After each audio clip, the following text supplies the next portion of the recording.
Assalamualaikum warahmatullahi wabarakatuh. Terima kasih Datuk Karni. Saya mau memulai penilaian terkait dengan 100 hari pemerintahan Prabowo Gibran ini dengan mengatakan begini. Pemerintahan ini belum bisa dinilai. Tadi Pak Faisal Asegaf dan adik saya Haris bilang begitu. Memang belum bisa dinilai. Kenapa? Program kerja itu baru bisa berjalan secara maksimal dan efektif kalau anggarannya sudah ada. Nah, anggaran DIPA dari Kementerian Keuangan itu baru keluar di pertengahan Januari. Jadi nggak bisa juga kita bilang bahwa begini begana, begini begono. Menurut saya itu nggak fair. Itu yang pertama. Nah, kalau yang kedua terkait komentar Jokowi lagi, orang Korengan aja Jokowi yang salah itu ya. Saya heran gitu loh. Ya orang Panuan, orang Korengan, Jokowi yang salah.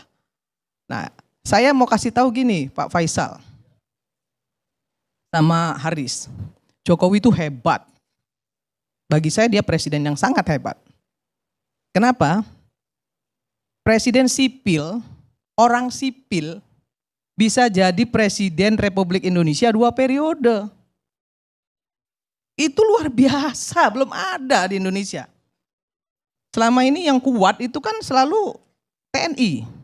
Presiden yang kuat ya, mulai Soeharto, SBY, itu TNI. Nggak ada gejolak. Wajar TNI di belakangnya. Bung Karno lebih lama. Nah, kalau Jokowi ini sipil loh. Kalau Bung Karno itu pengecualian, itu Indonesia baru merdeka. Nggak bisa kita sandingkan Bung Karno dengan kondisi saat ini, nggak fair. Tidak apple to apple Om. Nah saya mau bilang gini, ini sebenarnya hebatnya Jokowi adalah hebatnya PDIP. 2 periode harus diakui. Sipil mampu menguasai negara ini 2 periode itu luar biasa. Terus kalau tadi Haris bilang soal demokrasi di era Jokowi, kalau menurut saya demokrasi di era Jokowi itu malah kebablasan. Kenapa saya bilang kebablasan? Rocky Gerung bisa mengatain bajingan tolol sama presiden. Kemudian Faisal Asegaf bisa ngomongin presiden macem-macem. Ferry Amsari bisa bikin dirty provokator. Kemudian aduh kalau dipidana zaman Soeharto lebih parah lagi. Zaman SBY teman saya Ferry Juliantono juga di penjara. Jadi nggak usah terlalu cengeng juga lah jadi aktivis. Ya, saya ini pernah juga loh ya. Saya pernah dipecat bahkan dari posisi saya di Pelindo. Pernah dipecat saya karena saya demo. Tapi saya nggak mau cengeng, cemen. Itu yang kedua. Ntar dulu, sabarlah. Sabar, lu ngomong aja gua perhatiin, gua diem, ya kan, gua dalemin, gitu, Fer. Nah, saya agak-agak risih sebenarnya ya, kalau bicara soal Jokowi itu seolah-olah Jokowi itu virus yang harus dihabisin gitu. Iya, saya heran gitu ya. Harus diingat juga bahwa Prabowo menang itu karena dia belajar dari Jokowi. Prabowo menang itu karena didukung Jokowi. Kalau nggak didukung Jokowi nggak menang. Itu diakui sendiri oleh Pak Prabowo. Tapi bukan berarti kemudian Pak Prabowo itu jadi bonekanya Pak Jokowi. Jangan dihina lah Pak Prabowo. Dan jangan menghina juga presiden yang sudah banyak memberikan legacy kepada bangsa ini, kepada Indonesia ini. Dan itu diakui oleh masyarakat. Sampai hari ini tuh rumah Jokowi itu rame terus. Ya, dan itu nggak bisa dinafikan. Soal ada banyak kesalahan mungkin dari pembantunya, dari beliau sendiri. Nggak ada presiden yang semuanya benar. Trump itu nggak brengseknya luar biasa. Ya, sangat rasis terhadap Muslim. Banyak presiden-presiden kita juga enggak semuanya sempurna. Emang Megawati sempurna? Enggak. SBY sempurna? Enggak. Soekarno sempurna? Enggak juga. Soeharto apalagi. Gak ada yang sempurna. Ya. Yang sempurna itu Nabi Rasulullah ya, nggak sempurna. Itu manusia pilihan loh. Karena apa? Karena dia manusia. Nah, kesempurnaan itu hanya milik Allah. Nah, jadi kita sebagai bangsa ini, saya nggak pernah mau berpihak kepada siapapun, saya berpihak kepada Indonesia. Saya nggak mau Indonesia ini gaduh. Ya. Kita harus mendukung program pemerintah yang bermaslahat untuk rakyat. Kalau memang nggak bermaslahat ya kita kritisi, nggak ada masalah. Kritisi. Nah tadi dikatakan bahwa Pak Prabowo sudah memotong anggaran dan itu luar biasa menurut Faisal Asgaf. Pak Faisal, Pak paham nggak kalau di 2019-2024 Pak Jokowi juga memotong anggaran banyak sekali. Bahkan anggaran DPR itu hampir 20-30% dipotong. Dipotong Pak. Harusnya kita misalnya ada jatah nih ya. Saya terbuka aja. 2 kali kunjungan kerja kita hanya 1 kali kunjungan kerja. Dibintangin. Sampai pada marah-marah tuh anggota DPR karena banyak sekali program DPR yang gak bisa berjalan. Dipotong. Bu Sri Mulyani itu udah kalau datang ke DPR itu udah males saja dia. Kenapa? Karena selalu diprotes. Dipotong 30%. Dibintangin. Banyak sekali, bukan 1-2. Ya, perjalanan dinas ASN juga dipotong sama Pak Jokowi. Kemudian anggaran DPRD dipotong sama Pak Jokowi jadi PP 33. Yang tadinya kalau keluar kota bisa dapat 10 juta, dia hanya dapat 2 juta. Itu di era Jokowi juga. Jadi jangan cuma hal-hal yang negatif, hal-hal yang positif juga banyak. Soal pagar laut, saya setuju dibongkar, tapi kan pagar laut itu sudah ada dari sebelum 2014. Sudah ada sebelum 2014, ada perdanya dari Tangerang, dari Bupati Tangerang. Iya. Nah, kenapa tidak ribut? Nah, ini saya ingin sampaikan juga, yang harus diributin tuh Pemdanya. Karena otonomi daerah itu menyatakan bahwa Pemdanya yang harus bertanggung jawab. Enggak semuanya harus pemerintah pusat. Pemdanya yang ngaco. Ya Pemdanya yang dimintai pertanggungjawaban. Pemda kita nih sekarang nih selama ini harus tahu juga nih ya semua masyarakat dan teman-teman semua di sini. Dari 37 provinsi hanya 7 provinsi yang mandiri. Yang lainnya semuanya masih subsidi. Hanya bisa menghabiskan APBD. Mandatory spending. Kalau saya bilang gubernur gak usah dipilih langsung, gak usah. Gak punya daerah, gak punya wilayah, gak punya masyarakat. Untuk apa? Kerjanya hanya mengkoordinasikan pusat dengan bupati dan wali kota. Habis-habisin biaya. Stop aja. Nah, kemudian kalau kita mau bicara soal hukum, bicara soal keadilan, bicara soal bagaimana parlemen itu bisa menjadi parlemen yang betul-betul menjadi harapan masyarakat. Rekrutmen. Ya, rekrutmen partai politik kan juga harus benar. Nanti Pak Bang Ferry itu tadi saya baru ngobrol sama beliau. Fer, ini bukan soal yang nggak boleh diselesaikan, harus diselesaikan. Iya, ini nggak di Komisi 2 sayangnya. Nah, tapi ini harus diselesaikan gitu ya. Karena apa? Karena isi parlemen itu tergantung dari rekrutmen partai politik. Undang-undang siapa yang bikin? Pemerintah dan parlemen. Kalau parlemen isinya orang-orang yang tidak berkualitas, ya undang-undangnya juga nggak akan berkualitas. Itu saya kritisi. Partai politik saya kritisi. Kenapa? Karena rekrutmennya gagal. Banyak teman-teman yang di DPR yang ada juga loh. Kalau mau tahu saya kasih tahu. Yang 1 tahun itu datang cuma 5 kali ada, tapi tidak ada yang namanya punishment dari partai politiknya. Nah ini yang rusak. Nah ini kan kita juga harus beresin. Terkait dengan 100 hari Prabowo Gibran, ada 7 poin yang ingin saya sampaikan. Yang pertama, ada keberpihakan kepada UMKM, ya, petani nelayan. pajaknya dihapuskan, modal diberi, kemudahan untuk ambil dari bank. Itu supporting dari UMKM kepada UMKM, petani dan nelayan dari pemerintah. Kenaikan guru, kenaikan gaji guru. Ya. Nah, kemudian ada lagi makan bergizi gratis. Tapi memang saya mau ngomel juga nih dengan Badan Gizi Nasional soal yang bicara soal serangga. Ya, menurut saya yang nggak gatel tuh nggak usah digaruk gitu loh. Ngomong tuh ya lebih konstruktif lah. Jangan bikin malu pemerintah juga. Seolah-olah pemerintah nggak punya uang. Sehingga serangga pun harus dijadikan menu makan bergizi gratis. Ya kadang-kadang yang nggak gatel juga digaruk gitu. Padahal untuk menyiapkan anggaran itu sudah tersedia 71 triliun. Bahkan ketika misalnya MUI mengatakan ambil dana zakat untuk MBG, saya nggak setuju.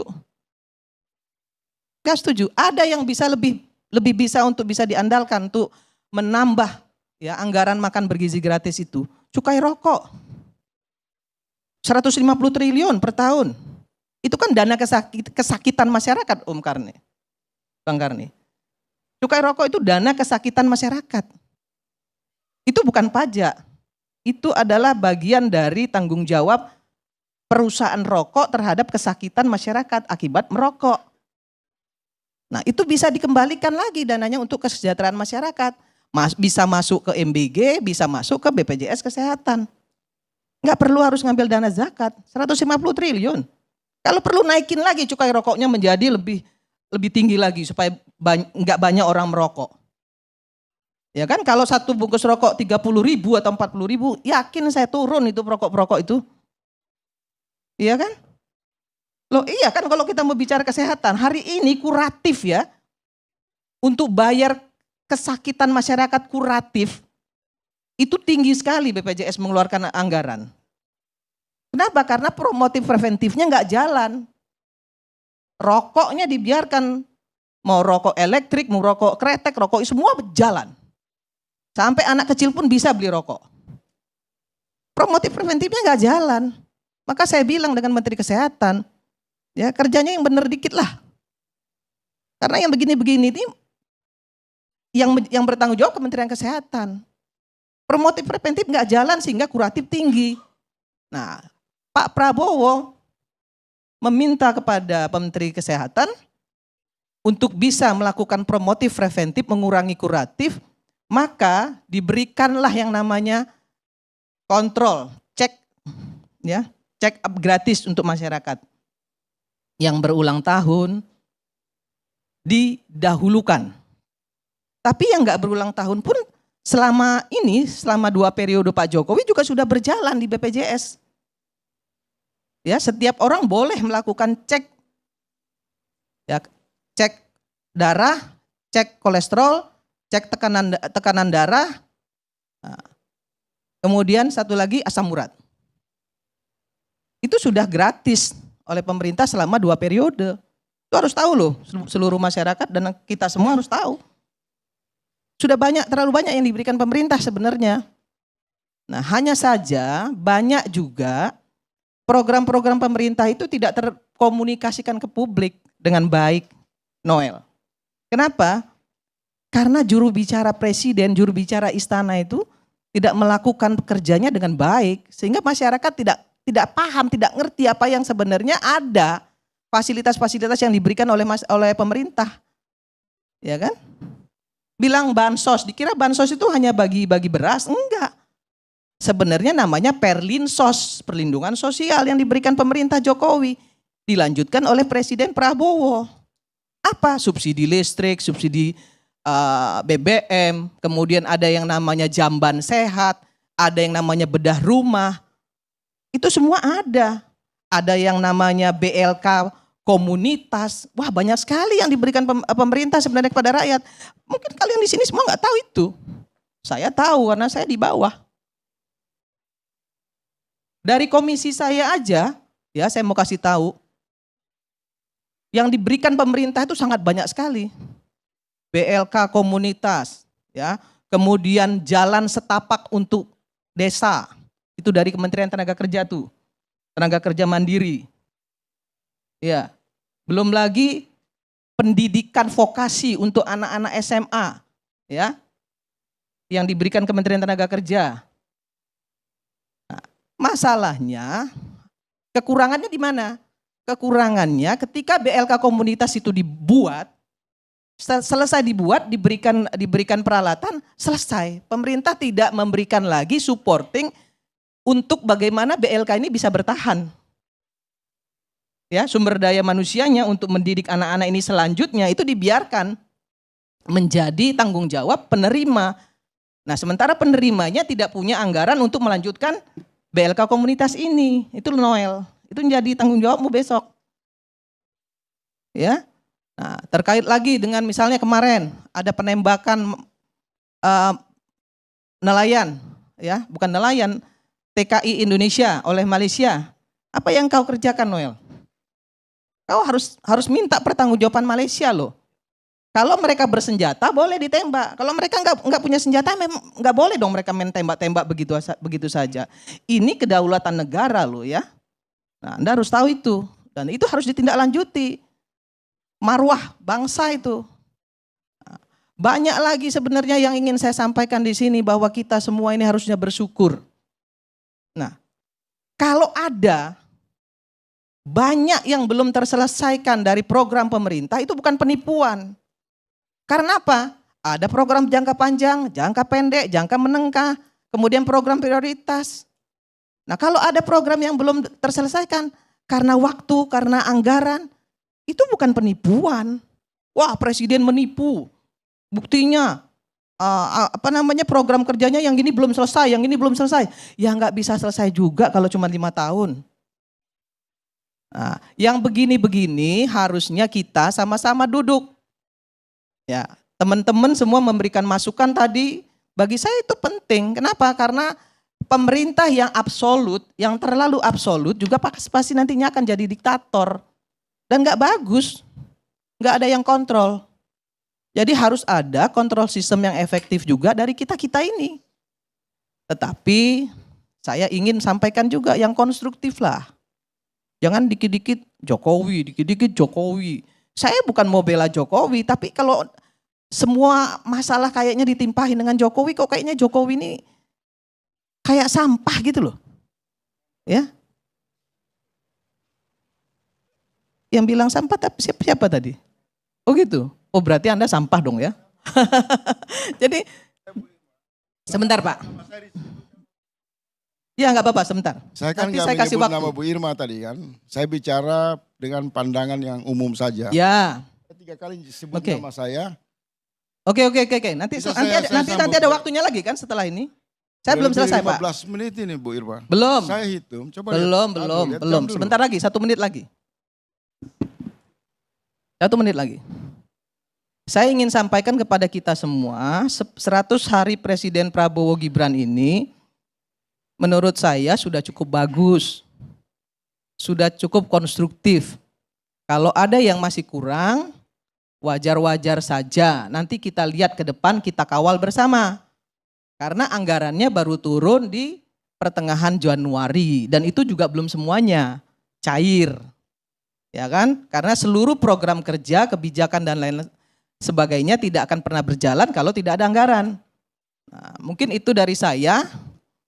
Mudah-mudahan ya dengan apa yang kita sampaikan semua tadi bermanfaat bagi masyarakat Indonesia, bagi pemerintah, menjadi kontrol juga untuk kita semua. Terima kasih, saya tutup dengan wallahul muwaffiq ila aqwamit thoriq. Assalamualaikum warahmatullahi wabarakatuh.